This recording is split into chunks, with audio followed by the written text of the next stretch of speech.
and some people said, I just don't agree with what you're doing. And I'm okay with that. But I decided, my daughter graduated from the school, and I decided I was going to commit to it and go through the whole program. Now, was she first or were you first? She was first. She was first. Okay, I didn't know that. Yes. And so she went through VIP, and then there's other people who started with us but didn't finish, and there's people who went beyond us. Sure. So a lot of people familiar with some of the activities that goes with it, which I can't describe.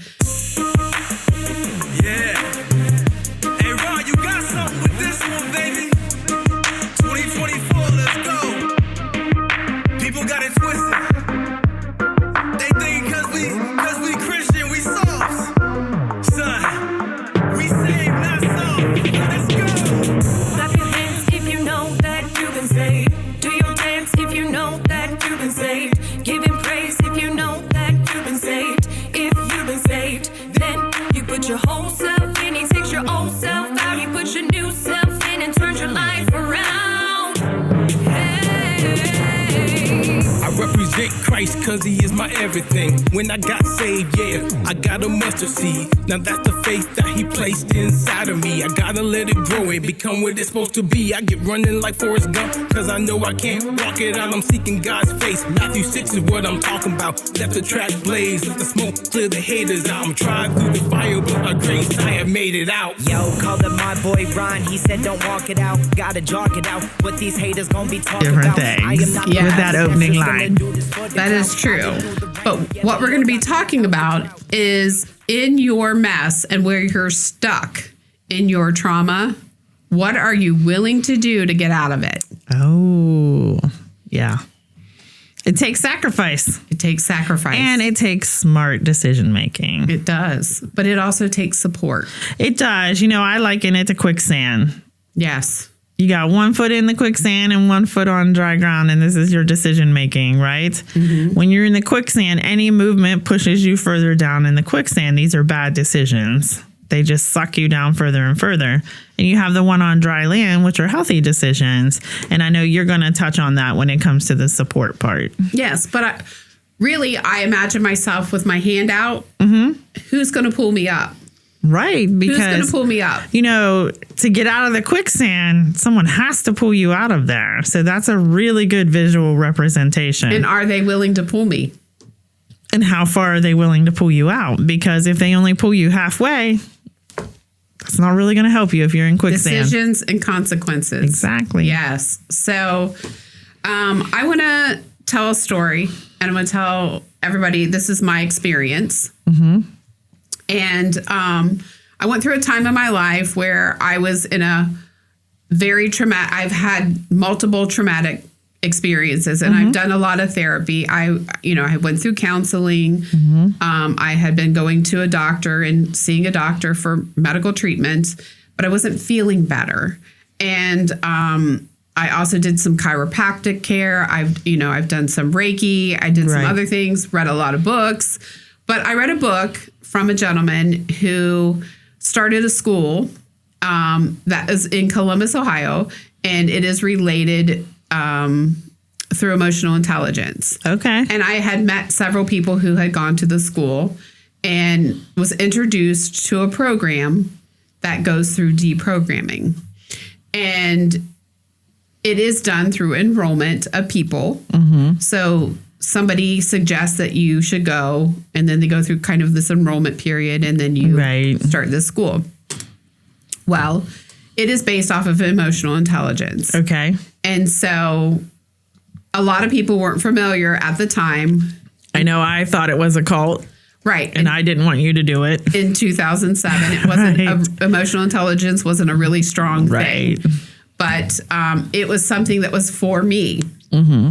And I had seen the results of people who had graduated through the classes and the results that they were getting and how their lives had changed. And I thought it was directly for me.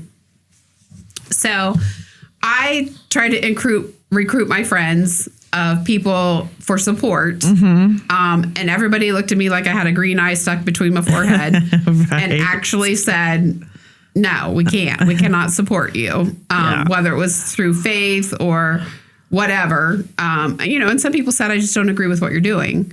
And I'm okay with that. But I decided my daughter graduated from the school, and I decided I was going to commit to it and go through the whole program. Now, was she first or were you first? She was first. She was first. Okay, I didn't know that. Yes. And so she went through VIP, and then there's other people who started with us but didn't finish, and there's people who went beyond us. Sure. So a lot of people familiar with some of the activities that goes with it, which I can't describe because that's part of the academy. Right. But I can tell you my experience. Sure. So in the midst of my numbness and being stuck in life, because I was stuck. Yeah. And I was miserable. I was the worst I've ever been in my life. Emotionally, physically, mentally, just broken. Yeah. Functioning, but broken. Yeah. And I needed some support from something that nobody else was giving me, right? And I remember having this conversation with you, and you were like, I don't think you should do it. I thought you flew over the cuckoo's nest. Yeah. And I to was be like, honest, I've tried everything else and it hasn't helped me. Yeah. But I feel like this is something I can commit to because I've seen the results of it. Right. And so it was a journey, first of all. It was a journey. Was I scared? Yes. Some things were grueling and terrifying. It's like standing in a theater on a stage naked in front of people. Right. But I'm going to tell you, they tear you down to build you up. Mm-hmm. And every single piece of the tear down is a comeback times 10. Okay. I wouldn't be who I am today had I not gone through that, because I don't think I would have survived. I saw your progress, but not the insider view of what it took to get to that progress. Yes. But when you saw me, I was at the sickest. Absolutely. Mentally, physically, emotionally broken. Yeah, every part of you was. Every part of me was broken. And it's a sad place to be.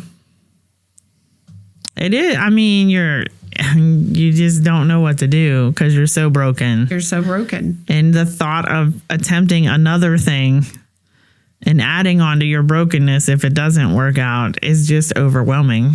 So you've heard of 75 hard, right? Yes. In my mind. Not something I would do. In my mind, that's what I thought I was going to be doing. Literally. Yeah. Doing the 75-day hard.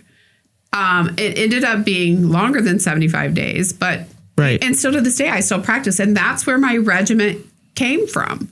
And it's from discipline. Yeah. And, I'm sure for men, it's probably like being enlisted and going to boot camp. Right.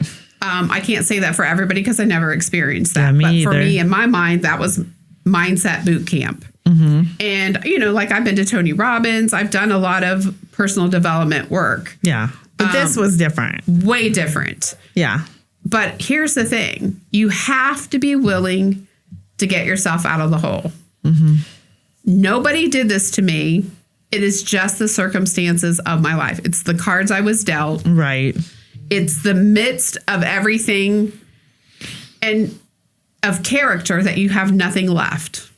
I had nothing to lose. Nothing to lose and everything to gain. Yeah. And in that trauma, emotional bondage, I got support, coaching, prayer. I got something that I've never had before. Now, would you say it was a safe place, or did they teach you about finding a safe place? It was a safe place. There was large groups and there were small groups. And in those small groups, you bonded with the people that you were with. Okay.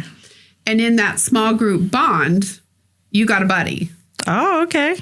And you were the life support to somebody else and they were the life support to you. So it is a give and take reciprocal relationship.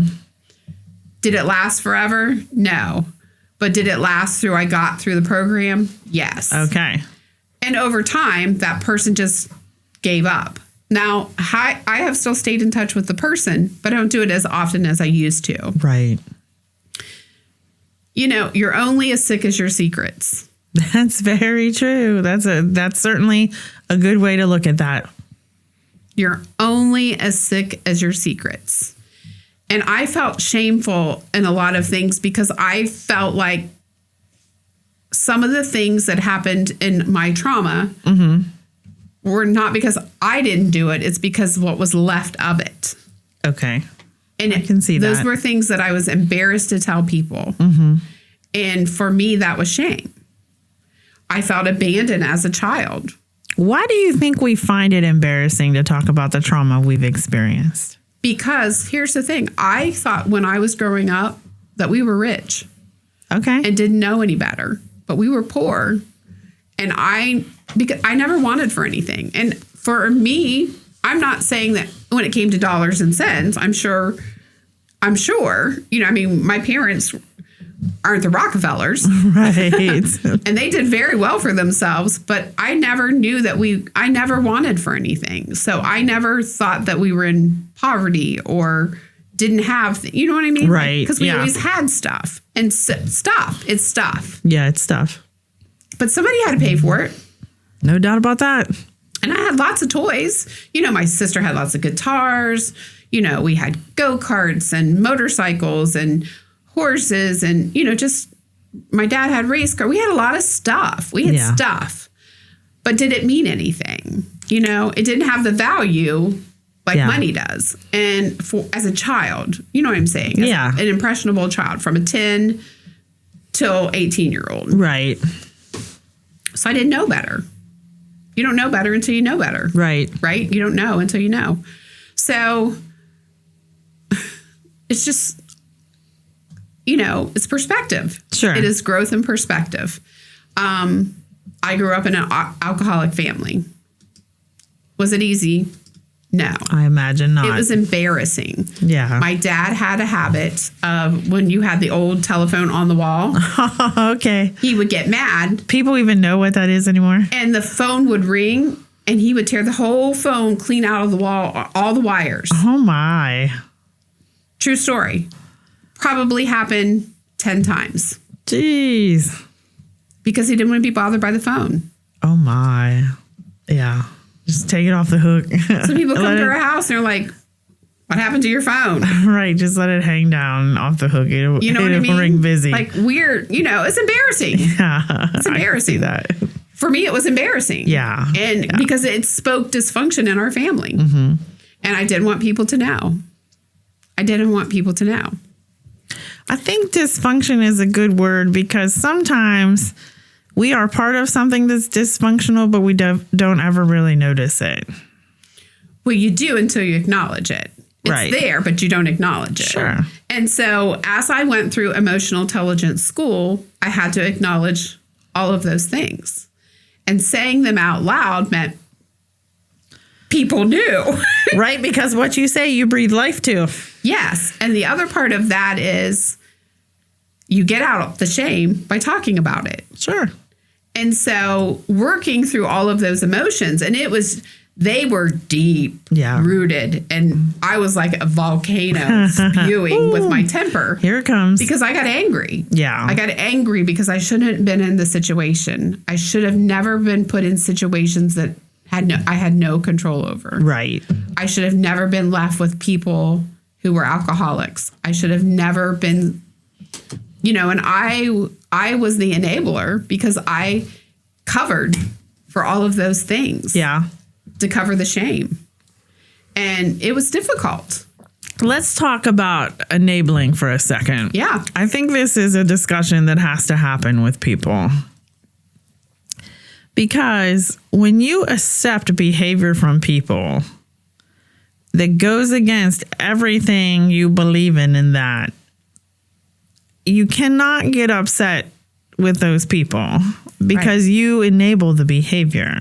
Right. Until they're held accountable to the behavior they're doing, or until you hold yourself accountable not to accept that type of behavior.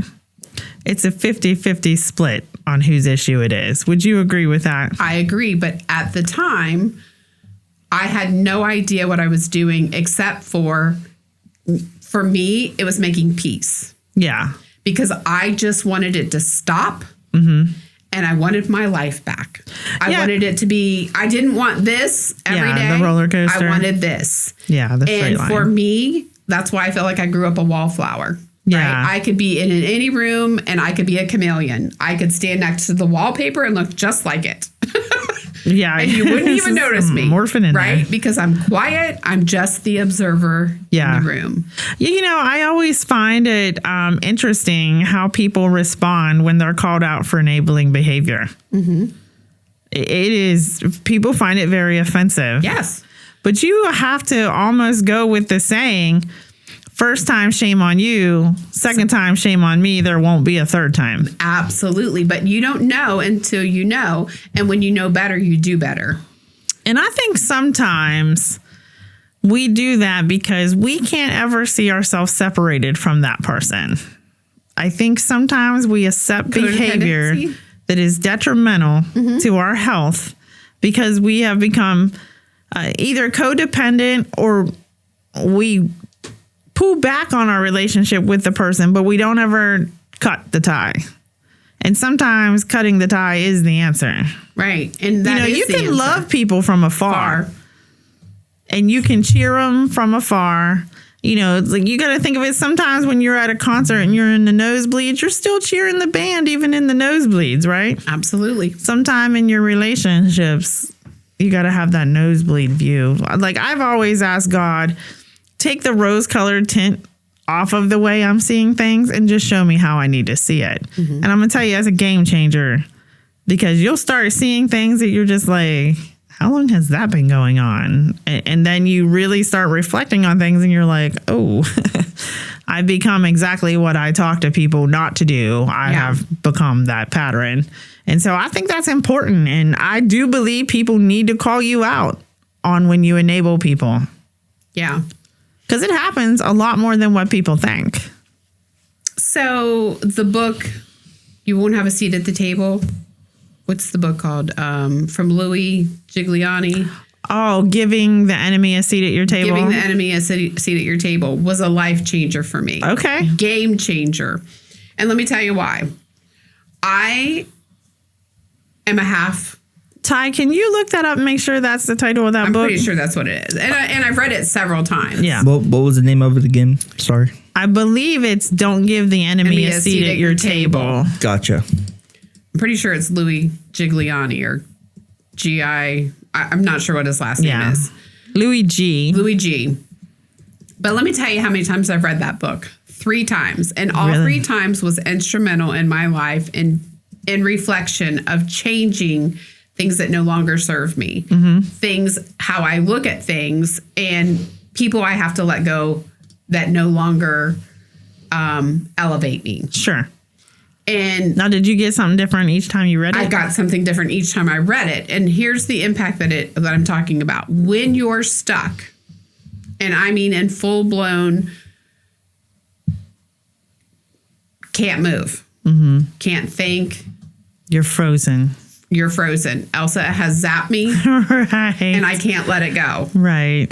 We will not be singing that song. You know what I mean? Yeah. But you know how when you're absolutely paralyzed with, oh my God, I'm repeating old patterns. Sure. What am I doing back in this situation? And that vicious cycle, you know? Yeah, I'm on the hamster wheel. Yep. And this is a familiar story. Sure. Because you know how that story is going to play out. But I already knew how much it cost me the first time. Right. So what? Can I survive it the second time? Right. That's where I was So going to this go is with the it. shame on me. This is now I know better. Right. It's shame on me. Shame on me. I better know better. I know better. Yeah, I know better next I time. definitely know better. Yeah, you know, a book that I read that really moved the chart for me was Facing Your Giants by Max Lucado. Okay. You know, because obviously we think of the Bible, it's David versus Goliath, where he flings the stone and boom, Goliath goes down. But, you know, Max put that it, slingshot. yeah, the slingshot, boom, you know, it's pretty good accuracy to hit him with one shot. But the thing is we don't realize that even the littlest things can become our Goliaths. Yes. The smallest thing could actually be the giant that is holding you back from progressing forward. And I think we've touched on this before. You have to do a lot of self-work. Because let's be honest, you can't be honest with yourself. It's over. But how do you be honest with yourself? And I'm asking you in a way that I want you to be able to answer, not just how do I do it to myself? Yes. How do you hold yourself accountable? You know, I have zero filter. Anybody that knows me knows that I have zero filter. I tell people, if you're wanting advice, make sure I'm the last one you call, because you're probably going to need to call 10 people if you call me first. It's just how brutal I am. And before I used to sugarcoat things to myself, because I can run a game on myself and make myself believe. Ty and I had this conversation earlier. I could talk myself into something, talk myself right out of it, and then talk myself back into it again, all within a minute.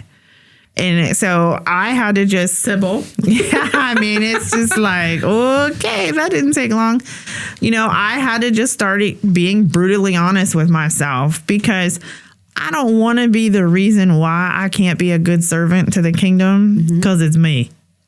And I know. But how do you catch yourself? That's the piece that I'm asking. Like, how do you catch yourself? I have patterns. You have in your pattern. In my patterns, yeah. I will distract myself with whatever I choose. Right. Squirrels, shiny objects. I'm going to veg out. I deserve to veg out. Well, yeah, you do deserve to veg out, but you still have a lot of work to do. And the more time you veg out, the more and more, and that leads back into the procrastination that we talked about before. And it's just a lot of that. Like, because here's the thing. I try to tell myself, because I'm a forward thinker, and when I get to heaven, I only want to hear one sentence. Well done. Well done, my daughter. My daughter. I don't want to have to get up there and be like, well, we're going to roll out this scroll of all your little squirrel moments, and we're going to have to talk about these. And I may never jump to the next cloud because I would really hate to see what that scroll looks like. And so I have to think of it that way. And for me, if I can't be brutally honest with myself, and I know my spirit is just, it gets very upset with me. Like, what are you doing here? Why are we here? What are we doing back here again? And for me, it's a lot of either a lot of emotional turmoil, or I have a heavy mindset where something has happened and I'm caught in a recoil, and I'm like a fish out of water. But the thing is I'm sitting right next to the lake. But how do you reset? For me, I will actually start writing.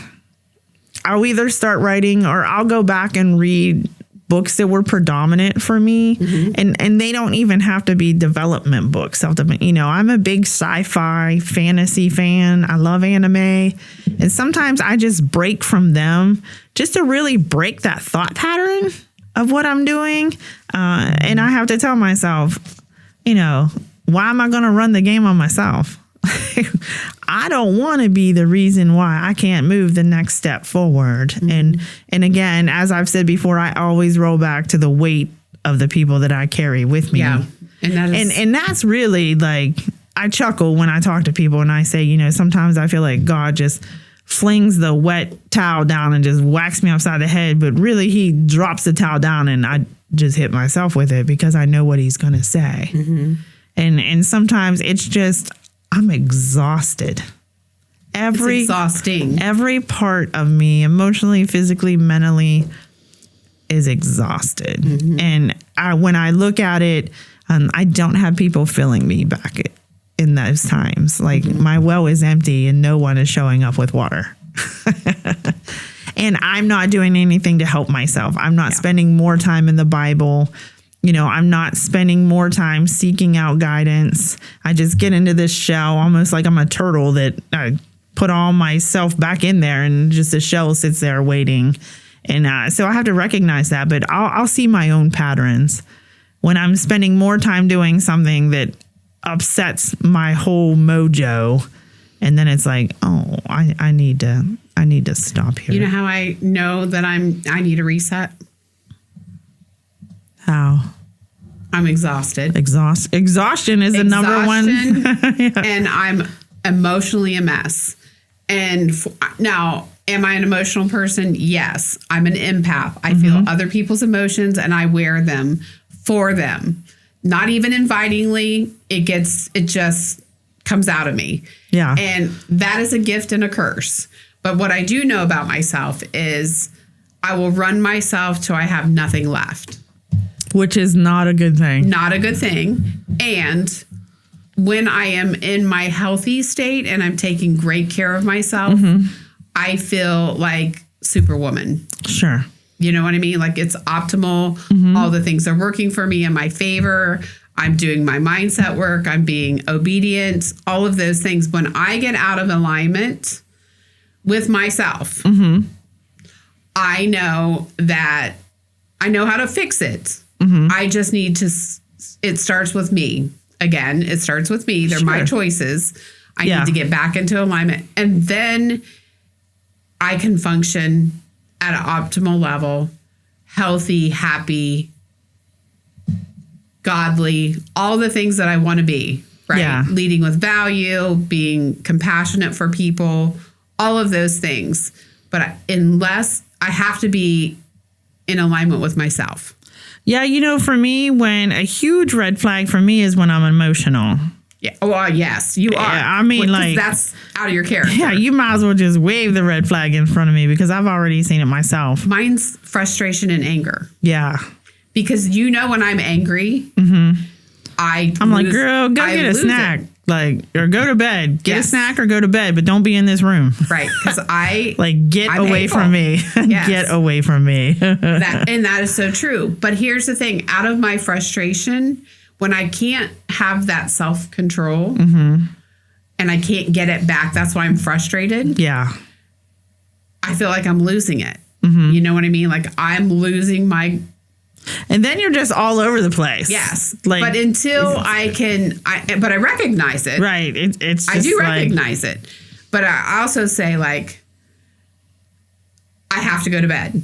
Yeah. I mean, I have to get myself together. Get it together, girl. Reset. I tell myself all the time, get it together, girl. And reset. And then I'm good again. But the frustration and the anger really come out. You know, one thing for me, which I've gotten away from recently, is I always enjoyed doing dance. And, I broke my back a couple times. So that's kind of limited what I can do. But sorry, that's just sitting at the wrong place there. But I really enjoy the Body Groove program that's out there. And recently, I've actually been starting Tai Chi. I love Tai Chi. I still love belly dancing. Now, again, I have to be really careful with that. But, I've gotten away from that because I have a heavy workload. And I'm always plugged into an electronic, which is not a healthy thing at all. Like, you have to take a break from these things. But sometimes you have worked your schedule to the peak.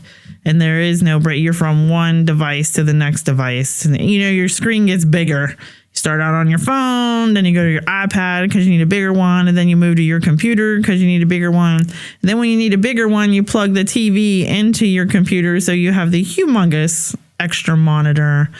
And you can do all of that. And, sometimes you just need to turn them all off and pick up a couple hours the next day because you have to have a break from that. And that's not something I'm good at.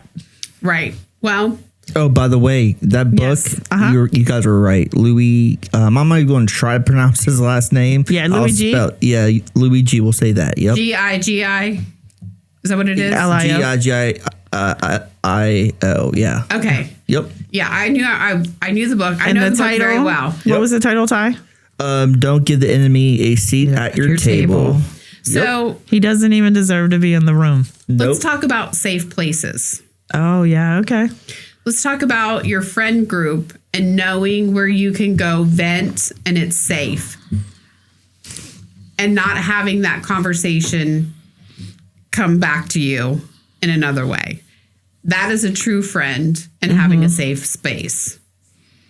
Because when you have friends that talk amongst about you, whether you're in the room or out of the room, and they're having conversations about you, and then they tell other people, that's not a safe space. No, that is not. And they're not your friends. That's a detrimental space. Right.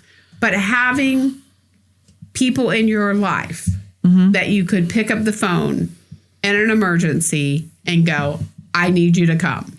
Yeah, I mean, you have to know that about your people. I chuckle, I've alluded to this before, to get into my inner circle, it's like a job interview. And mine isn't even a circle, it's like a dot. Yeah. And, for me, if you have one or two of those people throughout your life, and if they happen to be the same people all the way till the end, you've been very blessed. Yes. Very blessed. And so, I do know that. I evaluate people, listened to a sermon one time and they said, well, you're interviewing me, I'm also interviewing you. Yeah. And you should be doing that. Now, that doesn't mean you ask them all the questions, but, I look at people's character and I tell them, you burned me once. Shame on you. There ain't no burning me twice, because it'll be an inferno, because it's not going to happen. You will be booted out and the no access door will be shown to your face. And you have to know that, because there's a difference between a Peter and a Judas. Absolutely. And you're going to have both in your circle. And sometimes it might surprise you who the Judases are. But yeah, you have to be able to evaluate. So for me, that's all about their character and their actions. I don't, being an author, I know how to word things. Sure. And so I know a lot of people take people on their word. I take you on your character and your actions, because those will never lie. But your character and your actions should always match balance. Your words. And they should balance, but that doesn't happen a lot of times, because, you may be able to fool someone with your words, but you can't really dictate your actions, because that's a body response. True. You can filter your words. Like, I know what you want me to say, so I'm going to say that. But doing that to your actions is actually pretty difficult to control, that kind of stuff. That's true. And so, that's what I do. I evaluate, and I can say mine are very minimal. And personally, I think that's how it should be. I have levels of people. That's true. I know the ones I can call at 3:00 in the morning and they're going to answer their phone. And then I know the ones that would answer their phone, but they have a sleep schedule on there. And so they fall down some. And then I know some that may answer the phone or they may not answer the phone. And then I know the ones that wouldn't even pick up the phone. True. And, I always tell people, every friend on Facebook isn't a friend. You know what I mean? Like, some of those people don't even know you. They follow you for your platform, or they like the post that you did and they want to see more things you need to do. But you really need to know the difference between a friend and an acquaintance. Oh, absolutely. Everyone can't be your friend. Right. Some people are just simply acquaintances that you go spend time with, you go do things together, but they're not the people you would call in the stressful moments. Because sometimes you just never, the acquaintance might be the Judas, and you don't know. I believe that. We don't have the insight like Jesus did to know who the Judas was. So I want to ask you a couple questions still about the cost. Okay. And what are you willing to do? And here, in that question, I want to word it this way, and I think it's really important.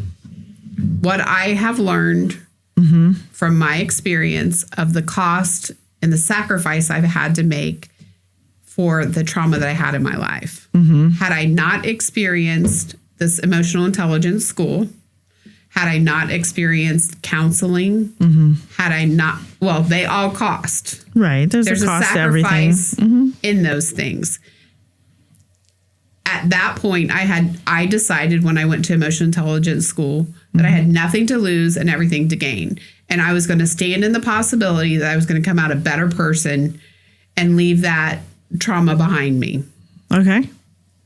And I paid the cost for that. Sure. And I believe that it was the best decision made for me. And I enrolled my friends to come support me at a graduation. And I remember calling my friends, giving them the time and the date and the place and all the things. And I remember standing there and tons of people everywhere. And in the crowd, I thought, nobody's coming for me. And walking out of the corner of my eye you come barreling towards me. Yeah. So, I was a little late to that ceremony because I drove past it twice. My GPS could just not figure out what exact building I needed to be to. And so, I had to do the drive-by a couple times. And then, when you do the drive-by, you come in and you go like 3 miles an hour as you're looking at all the signs, Sure. like, where is it? And I parked, and let me tell you, I hightailed it in there because I knew I had about 2 minutes to spare. And hopefully I didn't fall along the way. The weight of standing there and having nobody come. And I thought, okay, here I am. And some people had tons of people. Some people had a lot. Some people had one or two, and then my sponsor, I remember her walking up to me and like going to hold my hand, like, it's okay. It's okay. And I was just like, I'm the only person in this room who had nobody. Yeah. And I was just devastated. And then you walk through the crowd and I'm like I can breathe. You know what I mean? Like, I can breathe. The knight in shining armor has showed up. But I'm going to tell you the weight of that.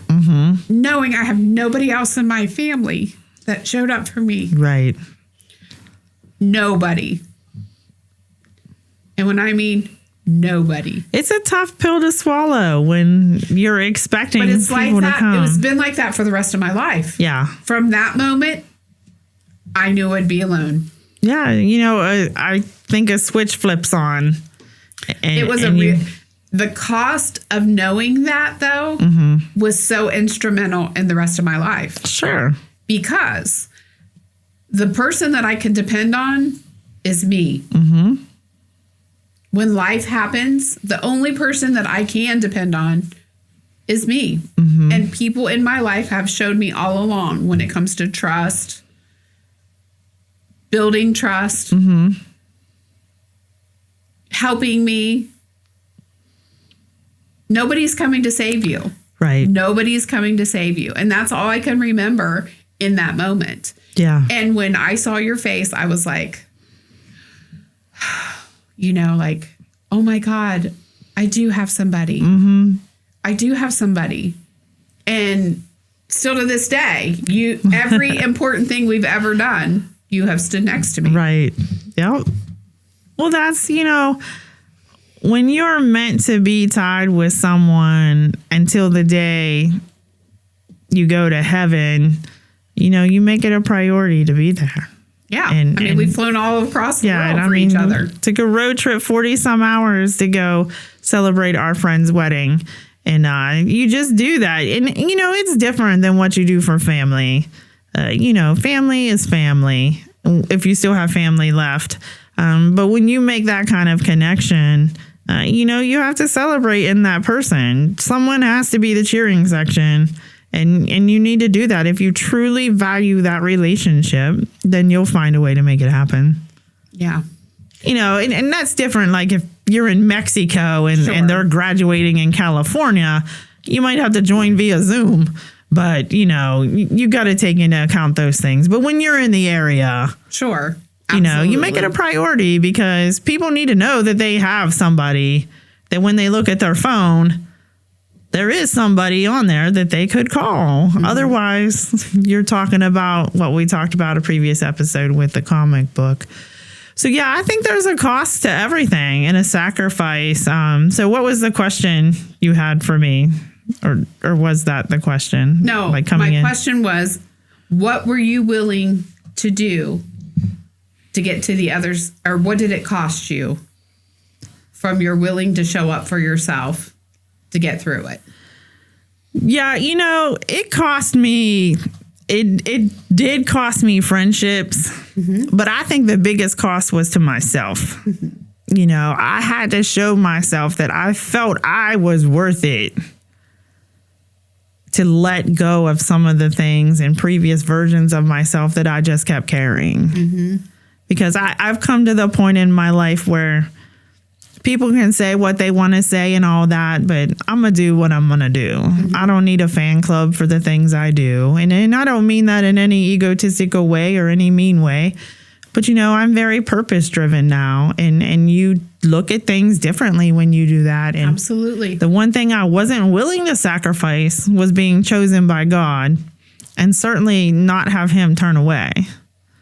Everybody else can go, but he's the one that has to stay. He's the one true thing that has to stay. So, there's a cost. I wasn't able to do stuff with people when they wanted to. And I just tell them, I spent so many years of my life, Keisha, helping everyone else get to their dreams, that I sacrificed my dream and put it on the back burner until it was in a warehouse 27 states away. My dream was on a stovetop somewhere, all that distance away, because I spent all those years helping somebody else.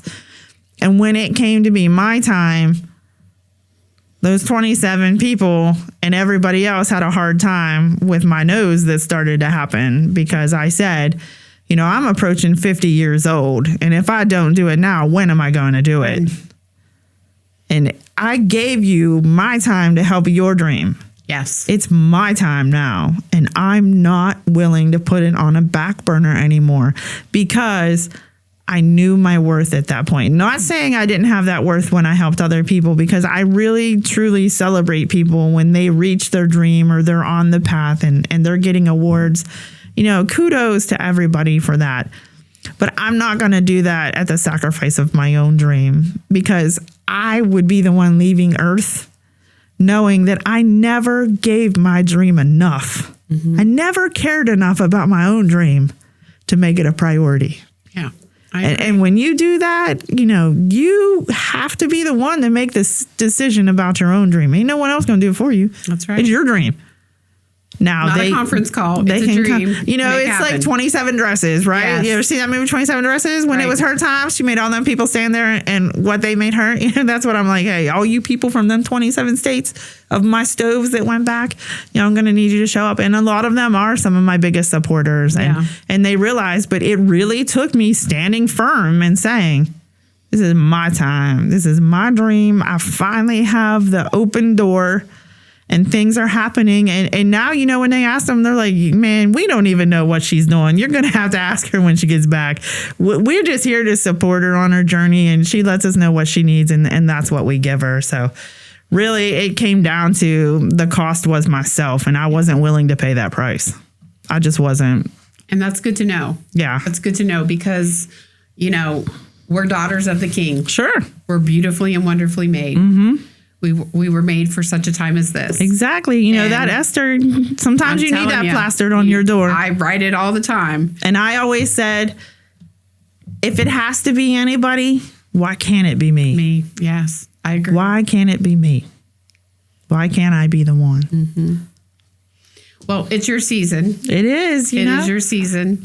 And I'm looking forward to 2026 and all of the things that we have coming up next for us. You never know what I might crank out. That's right. And this, along with this podcast, has been on our spirit for a long time. Been Getting your dream in here for a long time. Is a big opportunity for us to really make a difference with some of the things that we're doing in our lives. And we hope that we're a resource. We hope that we are inspiration. We hope so many things, but we're not sacrificing any longer. No. And this is important to us to be here to have these conversations, uncharted conversations, even when it's tough, because there's been some tears, there's been some revelation. Sure. There's been some hard days, long nights, sleepless nights, working in our business, doing a lot of things, but more importantly, it's living every single day. Living an abundant life. Every single day. Yes. Living. Yeah. So we want to know in the comments, hey, what are you willing to pay? What price are you willing to pay? And what are you willing to pay it for is a really great question. And how much of yourself are you willing to sacrifice? So let us know in the comics, in the comments. See, I keep staring at this comic. In the comments below, and like, tag, and share. And hey, you know, sometimes it's like a broken record. You got to hit that subscribe button so you get to the next episode. Until then, stay uncharted and we'll see you there. Peace. Hey, this is Keisha. It's important that you leave your comments because we'd love to know about it. We'd also like for you to subscribe, like, share, and tag. See you next time. Hi, this is Chrissy. Thanks so much for watching our episode today. Be sure to stay tuned for our featured song. Can't wait to see you next week. My God is amazing. My God is amazing. Yeah. God bigger than the mountain. Bigger than the shame I hide. Stronger than the storm I'm in. Peace in the middle of my fight. God greater than the rumors. Greater than the word on the street. Greater than these shadows. Light on my feet. Yeah, they can't tell me nothing. Well, they tell me nothing. My God is amazing. My God is amazing. God greater than anything around me. Bigger than the problem I see here. God stronger than the fear that found me. So they tell me nothing. So they can't tell me nothing. Is that clear? We ain't playing games here. This is war. Every knee on the floor. Line drawn, yeah, I'm standing in the law. Heart steady, I've been here before. Never talk loud, but he gotta back up. Word on my tongue and it cut like a sword. Armor on tight, every piece, every part. Heaven in my chest like a roar. Woo. Hey, we bleed the blood. We bleed the blood over this house. We bleed the blood. Every chain got a hope in his mouth. We bleed the blood on the miners, bro. We bleed the blood on the child and tears. We bleed the blood on every dark moment. God already walked through my fears. They can't tell me nothing. Well, can't tell me nothing. My God is amazing. My God is amazing. God greater than anything around me. Bigger than the problem I see here. God stronger than the fear that found me. So they tell me nothing. So they can't tell me nothing. Is that clear?